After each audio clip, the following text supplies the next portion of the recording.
نحمده ونصلي على رسوله الكريم أما بعد فأعوذ بالله من الشيطان الرجيم بسم الله الرحمن الرحيم لقد جاءكم رسول من أنفسكم عزيز عليه ما عنتم حريص عليكم بالمؤمنين رؤوف رحيم. وقال النبي صلى الله عليه وسلم من أحب سنتي فقد أحبني ومن أحبني كان حي في الجنة. وقال النبي صلى الله عليه وسلم لا يؤمن أحدكم حتى أكون أحب إليه من والده وولده والناس أجمعين. صدق الله العظيم وصدق رسوله النبی الکریم. کہ محمد سے وفا تو نے تو ہم تیرے ہیں، کہ محمد سے وفا تو نے تو ہم تیرے ہیں، یہ جہاں چیز ہے کیا لوح و قلم تیرے صلی اللہ علیہ وسلم. محمد سے محبت دین حق کی شرط اول ہے، محمد سے محبت دین حق کی شرط اول ہے، اسی میں ہو اگر خامی تو سب کچھ نامکمل ہے. کہ ہم جیسے گنہگاروں پر اللہ رب العزت کا بڑا احسان ہے کہ اللہ رب العزت نے ہمیں خاتم النبیین صلی اللہ علیہ وسلم کی امت میں پیدا کروانا. اس آخری نبی کی امت میں اللہ رب العزت نے ہمیں بھیجا، اللہ رب العزت نے ہمیں پیدا فرمایا. ہم اس نعمت کے اوپر اللہ رب العزت کا جتنا شکر ادا کرے اتنا کم ہے. کئی انبیاء جو گزر گئے، کئی قومیں آ کر چلی گئی، لیکن اللہ رب العزت کو سب سے زیادہ محبوب اور سب سے زیادہ پسند جو ذات اور جو شخصیت ہے محمد رسول اللہ صلی اللہ علیہ وسلم کی، ان کی اس امت کے اندر اللہ رب العزت نے ہمیں پیدا کیا ہے. یہ ہمارے اتنی بڑی سعادت کی بات ہے، یہ نعمت اللہ رب العزت نے ہمیں عطا فرمائی. نبی کریم صلی اللہ علیہ وسلم کی امت میں پیدا ہونا یہ ہماری سب سے بڑی خوش نصیبی ہے، اور اس نعمت اور خوش نصیبی کی قدر کرنا یہ ہمارا کام ہے. چونکہ یہ مہینہ ربیع الاول کا مہینہ ہے اور اللہ رب العزت کی شان بھی بڑی نرالی ہے کہ جس تاریخ کو نبی کریم صلی اللہ علیہ وسلم کی پیدائش ہوئی اسی تاریخ کو نبی کریم صلی اللہ علیہ وسلم کی وفات ہوئی، تاکہ مسلمان دھوکے میں نہ پڑ جائے کہ پیدائش کی خوشی میں ایسے کاموں کو نہ کر بیٹھے کہ جس سے اس کی آخرت کا نقصان ہو. جہاں پیدائش کی خوشی اس کو حاصل ہو، وہی نبی کریم صلی اللہ علیہ وسلم کی وفات کا غم بھی اس کو حاصل ہے. اور یہ اللہ کی بڑی نرالی شان ہے کہ ایک ہی تاریخ کو یہ دونوں چیزیں واقع ہوئی. تو نبی کریم صلی اللہ علیہ وسلم کی امت میں ہمارا پیدا ہونا اس سے بڑی خوش نصیبی ہمارے لیے کیا ہو سکتی کہ ہم جیسے گنہگاروں کو اللہ رب العزت نے سرکار دو عالم سرور کائنات صلی اللہ علیہ وسلم کی امت میں پیدا کرنا.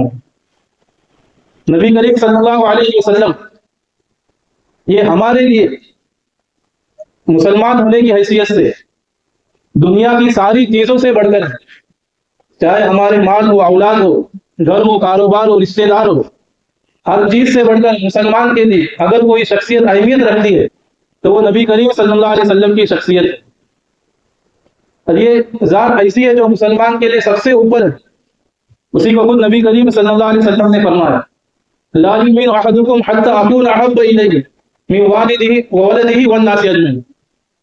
کہ تم میں سے کوئی بھی اس وقت تک کامل ایمان والا نہیں ہو سکتا جب تک کہ سب سے بڑھ کر اسے مجھ سے محبت ہے، من والدہ اپنے والدین سے، وولدہ اور اولاد سے، اور ساری چیزوں سے بڑھ کر اسے مجھ سے محبت، اسی وقت وہ کامل ایمان والا ہو سکتا ہے. تو یہ ہمارے ایمان کا بھی تقاضا ہے کہ ہمارے نبی کریم صلی اللہ علیہ وسلم کی ذات اقدس ہر چیز سے بڑھ کر، اور ہم نبی کریم صلی اللہ علیہ وسلم کے حقوق کو پہچاننے والے اور سمجھنے والے بنے کہ اللہ رب العزت نے یہ بڑی نعمت جو ہمیں عطا فرمائی ہے اس کی قدر دانی کرنا، اس کو سمجھنا یہ ہمارا کام ہے. نبی کریم صلی اللہ علیہ وسلم کی ذات اقدس کوئی ایسی معمولی ذات نہیں ہے. جس طرح دوسری قوموں کے لیڈر اور رہنما ہوتے ہیں، ہمارے نبی کریم صلی اللہ علیہ وسلم اس طریقے کے نہیں ہے، بلکہ من جانب اللہ، اللہ کی طرف سے بھیجے ہوئے ہیں. اور اللہ رب العزت نے بھیج کر انسانوں سے کہا کہ اگر تم کامیاب ہونا چاہتے ہیں تو میرے اس محبوب کے طریقے کے مطابق زندگی گزار کر آ گئے تو تمہارے لیے کامیابی ہے. اور اس کے علاوہ جو دوسرے طریقے ہیں ان طریقوں میں تمہارے لیے ناکامیابی ہے۔ تو یہ نبی کریم صلی اللہ علیہ وسلم کی ذات اقدس ہے، اور اس امت کے اوپر جو نبی کریم صلی اللہ علیہ وسلم کے احسانات ہیں۔ ہم تاریخ کو دیکھتے ہیں کہ نبی کریم صلی اللہ علیہ وسلم کو دنیا میں تشریف لائے 1500 سال ہو رہے ہیں، 15 صدیاں گزر گئی، اور اس کے بعد بھی نبی کریم صلی اللہ علیہ وسلم کی تعلیمات یہ زندہ ہے اور بلکہ قیامت تک رہیں گی۔ نبی کریم صلی اللہ علیہ وسلم کی تعلیمات وہ روشن سورج ہے جو قیامت تک غروب نہیں ہوگا۔ ماننے والے اور بن دے کے آپ پر جان قربان کرنے والے یہ قیامت تک آتے رہیں گے۔ تو نبی کریم صلی اللہ علیہ وسلم خود قرآن مجید کے اندر نبی کریم صلی اللہ علیہ وسلم کو رحمت للعالمین کہا گیا ہے کہ آپ کی ذات سارے عالم کے لیے رحمت ہے، انسانوں کے لیے نہیں، یا صرف مسلمانوں کے لیے نہیں، بلکہ ہر ایک مخلوق کے لیے اور پورے عالم کے لیے آپ کی ذات رحمت ہے۔ یا اللہ نے آپ کو رحمت بنا کر بھیجا ہے۔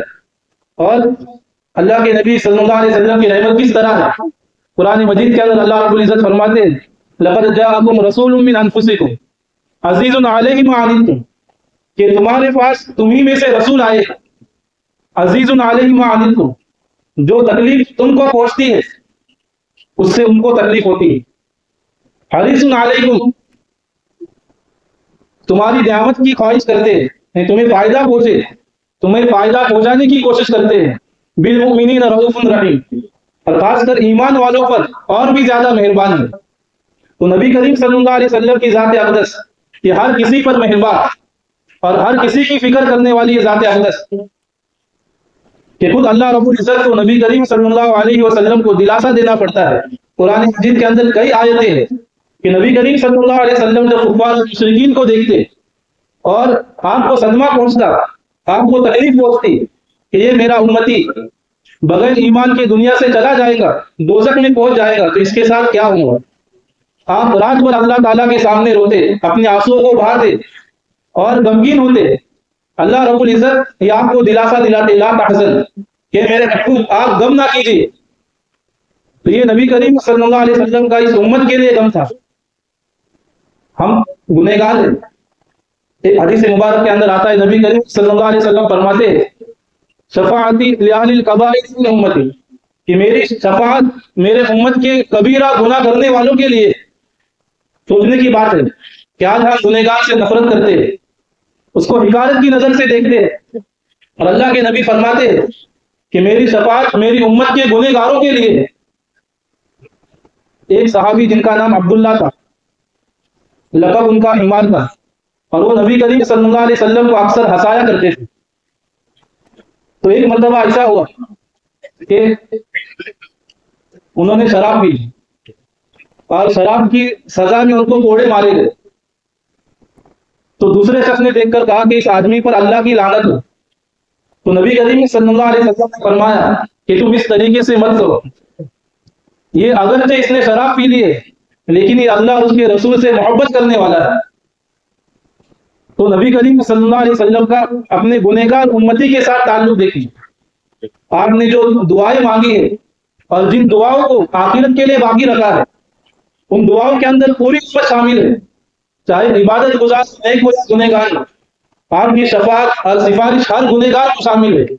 نبی کریم صلی اللہ علیہ وسلم ان کی سفارش فرمائیں گے۔ تو مسلمان ہونے کے ناطے ہم پر یہ حق ہے کہ ہم نبی کریم صلی اللہ علیہ وسلم سے محبت کریں، اور صرف زبانی نہیں بلکہ آپ کی محبت ہمارے دل میں واقعی طور پر سچی محبت ہو، اور ایسی محبت ہو کہ ہر چیز سے بڑھ کر نبی کریم صلی اللہ علیہ وسلم کی ذات اقدس ہمارے لیے ہو۔ صحابہ جیسی محبت کرتے تھے نبی کریم صلی اللہ علیہ وسلم سے، اس کی مثال تاریخ میں نہ پہلے کبھی مل سکتی ہے اور نہ آئندہ کبھی ملے گی۔ صحابہ نے جو اللہ کے نبی سے محبت کی ہے اس کی مثال دنیا میں مل ہی نہیں سکتی، اور اصل جو اللہ کے نبی سے محبت کرنے والے لوگ تھے وہ صحابہ رضی اللہ تعالیٰ عنہم تھے۔ کئی مثال، ایک صحابی جنگ بدر کے موقع پر نبی کریم صلی اللہ علیہ وسلم سب سیدھی کر رہے تھے، تو ایک صحابی جو تھوڑے آگے نکلے ہوئے تھے، نبی کریم صلی اللہ علیہ وسلم نے ان کو نیزہ چبا کر پیچھے کیا، نیزہ لگا کر پیچھے دھکیلا۔ تو انہوں نے کہا کہ اللہ کے نبی صلی اللہ علیہ وسلم آپ نے مجھے تکلیف پہنچائی، آپ نے میرے نیزہ چبایا ہے، تو میں اس کا بدلہ چاہتا ہوں۔ اس لیے کہ یہ قانون ہے کہ جتنی تکلیف پہنچائی جائے تو مجھے بھی آ کر کے میں آپ سے بدلہ لوں. تو نبی کریم صلی اللہ علیہ وسلم نے کہا کہ ٹھیک ہے تم بدلہ لینا چاہتے ہو. تو نبی کریم صلی اللہ علیہ وسلم نے اپنا کپڑا اٹھایا اور کہا تم بھی مجھے تکلیف پہنچا اپنا بدلہ لے لے. تو جیسے اللہ کے نبی نے اپنا کپڑا اٹھایا وہ صحابی رسول نبی کریم صلی اللہ علیہ وسلم سے چپک گئے, چمٹ گئے اور آپ کو بوسا دیا. اللہ کے نبی نے کہا کہ تم نے ایسا کیوں کیا؟ تو فرمایا اللہ کے رسول صلی اللہ علیہ وسلم یہ جنگ کا موقع ہے اور کہیں میں جو ہے اس اللہ کے راستے میں جنگ میں شہید ہو سکتا ہوں, تو میری خواہش یہ ہے کہ میں شہید ہونے سے پہلے اس حالت میں دنیا سے جاؤں کہ میرا جسم آپ کے جسم سے ملا ہو. کہ صحابہ کے اللہ کے نبی سے ایسی محبت تھی کہ اللہ کے نبی نہیں معلوم اس کے بعد میری ملاقات آپ سے ہوں گی یا نہیں, تو میں جو آپ سے ملنا چاہتا ہوں آپ کو بوسا دینا چاہتا ہوں. یہ صحابہ کے اللہ کے نبی سے محبت تھی. کئی مثالیں بے شمار. ایک صحابیہ جنگ احد سے جب صحابہ واپس لوٹ رہے تھے, جنگ احد کے اندر کافی تکلیف پہنچی مسلمانوں کو. اللہ کے نبی صلی اللہ علیہ وسلم کو بھی دشمنوں نے گھیر لیا تھا اور صحابہ نے اپنی جان پر کھیل کر اللہ کے نبی کو چاروں طرف سے بچایا. تیر تلوار نیزے یہ اپنے جسم پر لیے اور اللہ کے نبی کی حفاظت کی. ایک نیزہ ایک تیر بھی اللہ کے نبی تک نہیں پہنچ پایا. جب صحابہ واپس آنے لگے تو ایک صحابیہ عورت لوگوں نے اس سے کہا کہ تمہارے شوہر یہ شہید ہو گئے. پھر خبر آئی کہ تمہارے بیٹے بھی شہید ہو گئے. پھر خبر آئی کہ تمہارے بھائی بھی شہید ہو گئے. تو اس عورت نے پوچھا کیا اللہ کے نبی صلی اللہ علیہ وسلم حیات زندہ ہے, کیا اللہ کے نبی محفوظ ہے؟ تو جب اللہ کے نبی صلی اللہ علیہ وسلم کو صحابیہ نے اپنی آنکھوں سے دیکھا ہے تو وہ اپنا غم بھول گئی کہ میرا شوہر بیٹے بھائی سب شہید ہو گئے. لیکن جب اللہ کے نبی کو اپنی آنکھوں سے دیکھا ہے تو کہنے لگی یا رسول اللہ صلی اللہ علیہ وسلم آپ کو دیکھنے کے بعد ہر مصیبت چھوٹی, آپ محفوظ ہے, آپ صحیح سالم ہے, آپ کی ذات اقدس پر ہر کوئی قربان ہو جائے مجھے منظور ہے, آپ محفوظ ہے, اس سے بڑھ کر میرے لیے کچھ نہیں. تو یہ صحابہ کی اللہ کے نبی سے محبت تھی. آج ہمیں اپنے گریبان میں دیکھنے کی ضرورت ہے, جھانکنے کی ضرورت ہے کہ ایسی محبت ہمیں نصیب ہے. اور اللہ نے ہم سے اسی محبت کا تقاضا کیا ہے اور یہی محبت اللہ نے آپ سے مانگی ہے کہ ہم اللہ کے نبی سے ایسی محبت کرنے والے بنے. اس لیے کہ اسی میں ہماری نجات ہے, اسی میں ہماری بخشش ہے. چاہے ہم جتنے گنہگار ہی کیوں نہ ہو, لیکن اللہ کے نبی کے واسطے سے, ان کے وسیلے سے اور آپ کے طریقوں پر اگر ہم چلتے رہیں گے اللہ رب العزت نے بخشش اور مغفرت کا وعدہ ہمارے لیے رکھا ہے. اب نبی کریم صلی اللہ علیہ وسلم کے حقوق کو جاننا سمجھنا یہ ہماری ذمہ داری ہے. آج بڑے افسوس کی بات ہے مسلمان ہم کس طرف جا رہے ہیں, کس رخ پر ہم جا رہے ہیں. ہم تھوڑے سے دنیا کے فائدے کے لیے, کہ تھوڑی سی زندگی کے لیے ہمیں کون دوست ہے کون دشمن ہے یہ سمجھ میں نہیں آتا ہے. ہمیں یہ سمجھ میں نہیں آتا ہے کہ ہمارا رحمت کون ہے اور ہمارا رحزن کون ہے, ہمیں لوٹنے والا کون ہے اور ہمیں بچانے والا کون ہے. نبی کریم صلی اللہ علیہ وسلم کے طریقے, انہی طریقوں کے اندر ہماری حفاظت ہے. اور یہ اللہ کے نبی سے محبت کا تقاضا بھی, یہ میرے الفاظ نہیں اللہ کے نبی کے الفاظ ہے.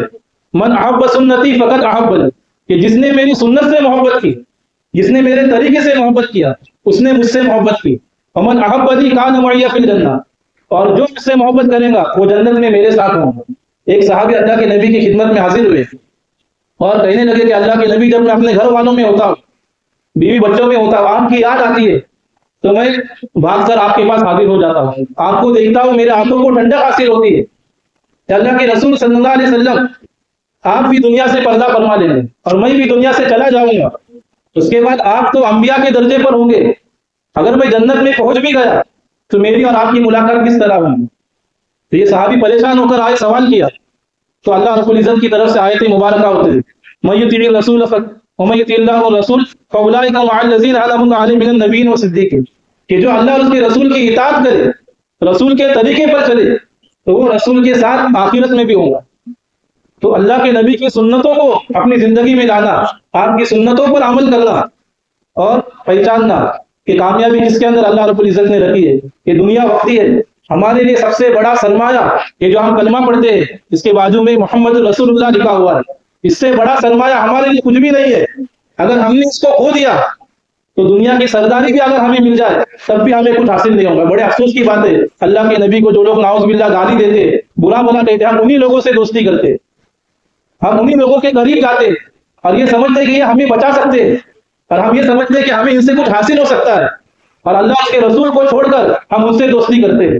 ہمیں سوچنا چاہیے ابو بکر صدیق رضی اللہ عنہ جب دشمنوں نے دھمکی دی اور کہا کہ یہاں سے نکل جا، مکہ کے اندر تم رہ نہیں سکتے، یہ جو تم قرآن پڑھتے ہو اور احادیث پڑھتے ہو اس سے جو ہے ہمارے لوگ مسلمان ہو رہے ہیں، لہٰذا تمہیں چھوڑ کر جانا پڑے۔ تو ابو بکر صدیق رضی اللہ عنہ جانے لگے۔